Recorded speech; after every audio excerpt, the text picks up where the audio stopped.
TV Patrol. Asinso sinakaban, target nga makabaligya og tag 20 pesos BBM rice. Anong detalye ni Johnny Tommy?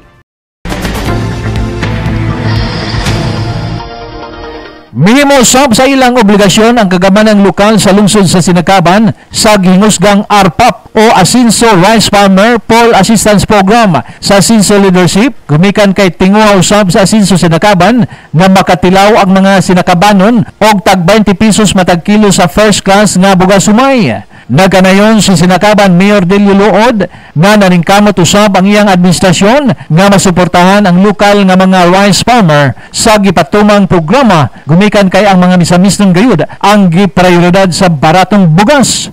Ang iyang counterpart sa ARPAP Sinakaban mao ang land preparation sama sa paggamit og traktor og pagpakanaog og pondo aron isuhol sa pagpakamlot. Gawas nga mabulahan ang mga rice farmer pinagi sa pagpalit og taas nga presyo sa tipasi, mabulahan gyapon og apil ang mga residente gumikan kay ibalik ang abot sa lungsod pinagi sa pagpalit sa BBM rice.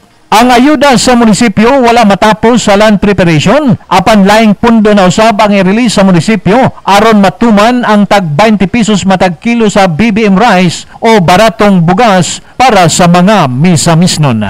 Itong miagi nakasugod ta dili pa to 20 pero medyo barato na to karon 20 gyud atong paningkamutan, so do na may counterparting code, no? Do na tay counterpart sa lungsod nga tag 3 pesos per kilo mo counterpart. Ang probinsya po do na ilahang counterpart para makuha na to ang 20 per kilo nga mapalit sa ato ang diri sa atong lungsod.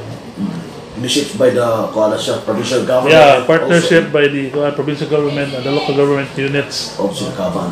Kaban and other LGUs sa Misamis Occidental. Dako ba ang kuwan? Enough ba? Umayo kag mga basakan diri sa tuwa? Dili ra kayo dako ang basakan sa Sinakaban. Pero kung dunay kakulangon man, makahatag ang provincial government, no? Pinagi sa pag-angkat sa laing ubang lungsod nga dagko o basakan na mabaligya sa probinsya.